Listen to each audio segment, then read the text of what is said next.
Em denúncia, a Corte Interamericana de Direitos Humanos, com o apoio de mais de 2.000 advogados, a defesa de Bernardo Pires Küster solicitou que a Corte Internacional defira medidas cautelares para interromper as ações inconstitucionais promovidas por Alexandre de Moraes, do Supremo Tribunal Federal, nos inquéritos que conduz contra apoiadores do presidente Jair Bolsonaro. No pedido, os advogados lembram que o primeiro inquérito, chamado das fake news, foi aberto após denúncias que envolviam ministros do Supremo Tribunal Federal e seus familiares. Nesse aspecto, a petição aponta a evidente instrumentalização do inquérito 4781 para que se mantenha longe dos olhos do público críticas graves e contundentes à atuação de ministros do Supremo Tribunal Federal do Brasil. Aponta ainda que, desde o início do inquérito, medidas inconstitucionais de censura foram tomadas. A petição denuncia as buscas e apreensões ocorridas nas empresas e residências de apoiadores do presidente Jair Bolsonaro, sem que as vítimas pudessem sequer saber do que estão sendo acusadas, com cerceamento das liberdades de expressão, de manifestação, de imprensa e mesmo de trabalho. O pedido mostra ainda que, após as buscas e apreensões, as vítimas tiveram negado o acesso à íntegra do inquérito, situação que permanece até o momento. Mostra também que o ministro Alexandre de Moraes declarou ter concedido acesso aos autos sem que isso corresponda à realidade. O pedido relata detalhadamente as tentativas infrutíferas dos advogados de terem acesso ao processo, mesmo após o ministro declarar que o acesso havia sido concedido. Os advogados relatam ainda que apelaram à Ordem dos Advogados do Brasil, sem sucesso, para verem respeitadas suas prerrogativas. Também representaram a Procuradoria-Geral da República, denunciando o abuso de autoridade de Moraes, conforme relatam. Não obstante todo o seu empenho, uma vez que entre os dias 27 de maio de 2020 até 5 de junho de 2020 os advogados não lograram êxito no acesso aos autos, além da estranheza na questão relacionada às assinaturas, não viram os advogados outra alternativa senão apresentar nesse mesmo dia uma representação dirigida ao Procurador-Geral da República, Augusto Aras, chefe do órgão máximo do Ministério Público do país, que detém competência exclusiva para a apuração e apresentação de eventual denúncia contra atos de ministros do Supremo Tribunal Federal. Mesmo após todos os esforços, não foi concedido o acesso à íntegra dos autos, limitando-se a Corte a fornecer uma fração dos documentos. Ouço o relato. Qual, a este ponto, já não foi a surpresa dos advogados, sobremaneira levado em consideração tudo o que já haviam passado, ao chegar ao gabinete não foi concedido às vistas, ou seja, o acesso aos autos. Ao invés disso, a assessoria do ministro entregou uma singela resma com cerca de 300 páginas, atribuindo a ela o nome de Apenso 70.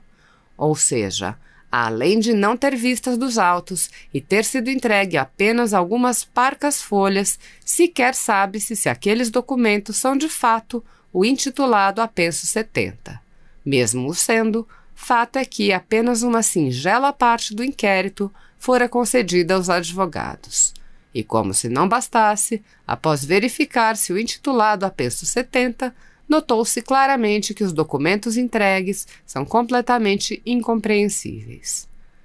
Os advogados indicaram ainda que, mesmo sem ter concedido acesso aos autos, o ministro Alexandre de Moraes declarou aos colegas, em sessão de julgamento da Suprema Corte, que havia cumprido integralmente a súmula vinculante 14, afirmando que já havia dado vista dos autos aos advogados. Apontando a inconstitucionalidade do próprio inquérito 4781 e a violação de direitos fundamentais dos cidadãos, os advogados mostram ainda que os inquéritos conduzidos por Alexandre de Moraes estão promovendo a censura de cidadãos e de jornalistas em aberta violação à Constituição e a tratados internacionais de direitos humanos. Os advogados apontam: frente ao exposto, sobremaneira as graves violações jurídicas perpetradas no inquérito 4781, sobreleva-se os sérios indícios de que referido procedimento tem sido utilizado única e tão somente para fins diversos, se não manifestamente políticos, de modo a perseguir não apenas o atual governo, mas todos seus apoiadores. Conclusão esta que não se extrai apenas e tão somente por todo o arcabouço ora narrado, mas também por detalhes pertinentes, como a não inclusão de nenhum outro indivíduo de posição política diversa, revelando-se assim o distanciamento das finalidades precípuas de existência e prevalência de direitos fundamentais, que é justamente dar suporte e equilíbrio à delicada situação de hipossuficiência dos indivíduos em si considerados frente ao esmagador poder estatal. Após relatar que, além da censura de indivíduos e veículos, há até mesmo prisões políticas no Brasil, os advogados dizem: enfim, tantas são as arbitrariedades, abusos e ilegalidades que chega a ser tortuoso construir em detalhes todo o histórico com maiores detalhes, sobremaneira porque a cada dia surge uma nova situação inusitada e flagrantemente ilícita. Porém, em se tratando de medidas tomadas por meio de decisões da mais alta corte do país, portanto irrecorríveis, porquanto é jurisprudência pacificada pela Suprema Corte do país o não cabimento sequer de habeas corpus contra a decisão de ministro do Supremo, pasme, não vê o denunciante e seus patronos outra alternativa senão o ajuizamento da presente, a fim de ver resguardados e restituídos seus direitos fundamentais. Os advogados mostram que a escalada autoritária que se observa nas decisões de Alexandre de Moraes justifica a concessão imediata de medidas cautelares por parte da comissão. Ouça trecho.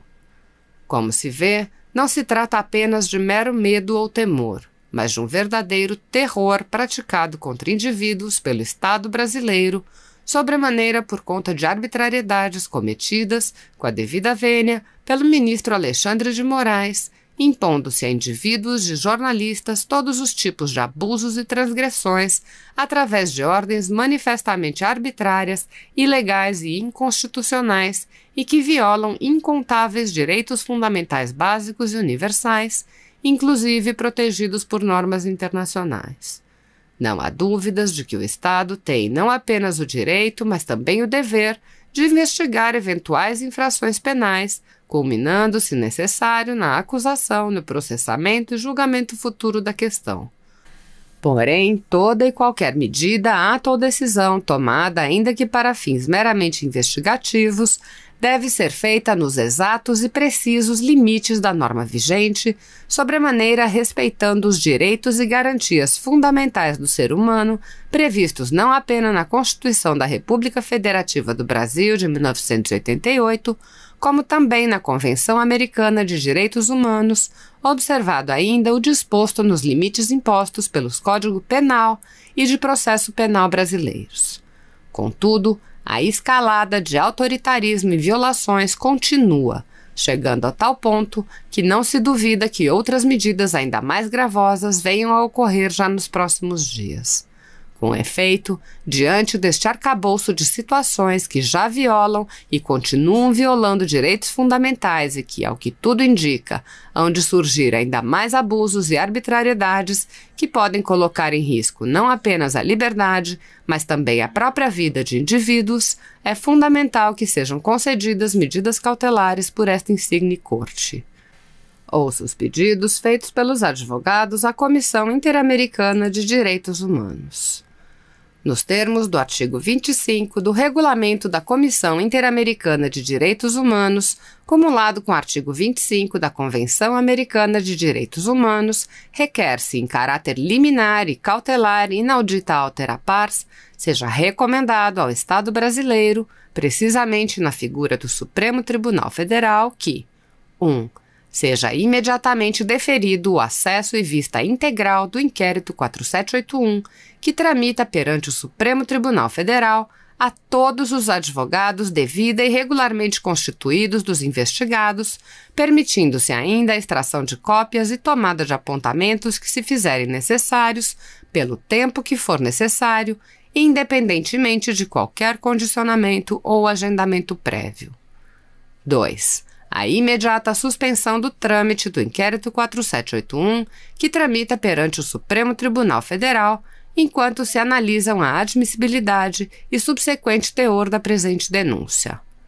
3. Sejam imediatamente suspensas as ordens judiciais do ministro Alexandre de Moraes no inquérito 4781 e no inquérito 4828, que determinaram o bloqueio das contas pessoais e profissionais dos investigados, aí incluída a do denunciante, recomendando-se ainda a suspensão de qualquer outra decisão futura que possa importar em censura, total ou parcial, do denunciante e demais investigados, intimando-se ainda as redes sociais Twitter, Facebook e Instagram para que garantam o cumprimento da presente cautelar até determinação em contrário desta Egrégia Corte e Comissão.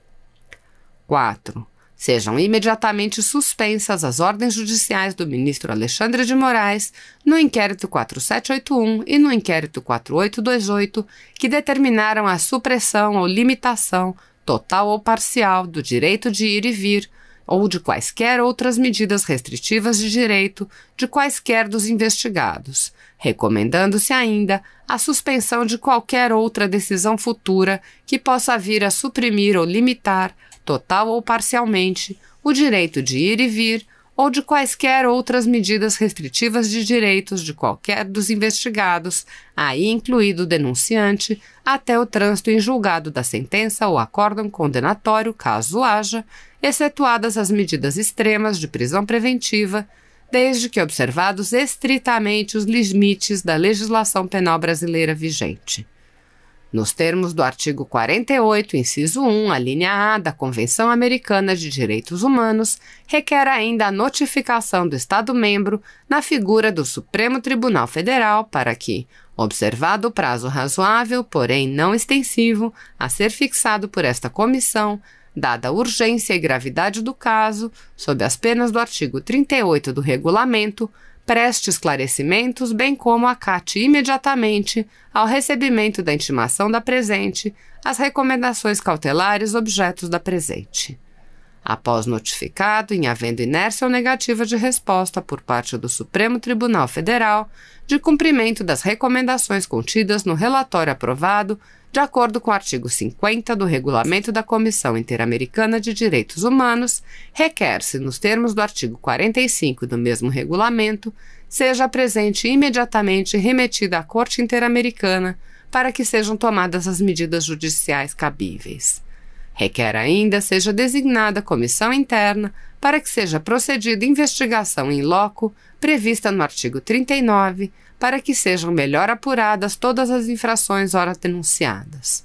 Ao final da presente, requer a ratificação dos pedidos cautelares indicados alhures e ainda seja recomendado o reconhecimento da nulidade do acórdão proferido pelos ministros do Supremo Tribunal Federal, que culminou na improcedência da ação de descumprimento de preceito fundamental número 572, desde a petição de número 44.156, protocolada por Bernardo Pires Küster, ora denunciante, recomendando-se ainda seja determinada a análise anteriormente ao novo julgamento, bem como, abrindo-se vista aos demais ministros do Supremo Tribunal Federal, o Procurador-Geral da República, a União através da Advocacia Geral da União e ainda o Conselho Nacional de Justiça e o Conselho Federal da Ordem dos Advogados do Brasil, para que se manifestem acerca da petição e documentos a ela anexados, procedendo-se novo julgamento e votos.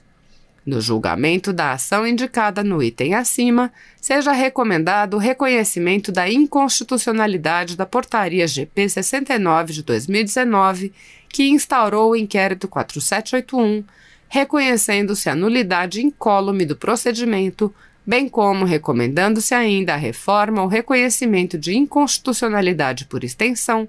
do artigo 43 do Regimento Interno do Supremo Tribunal Federal, de modo a se compatibilizar com o artigo 8 da Convenção Interamericana de Direitos Humanos e a Constituição da República Federativa do Brasil, de 1988.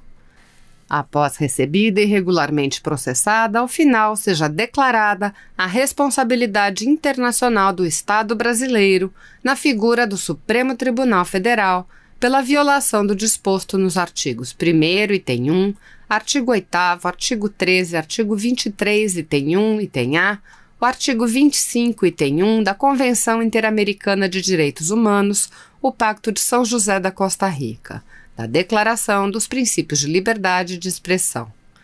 dos artigos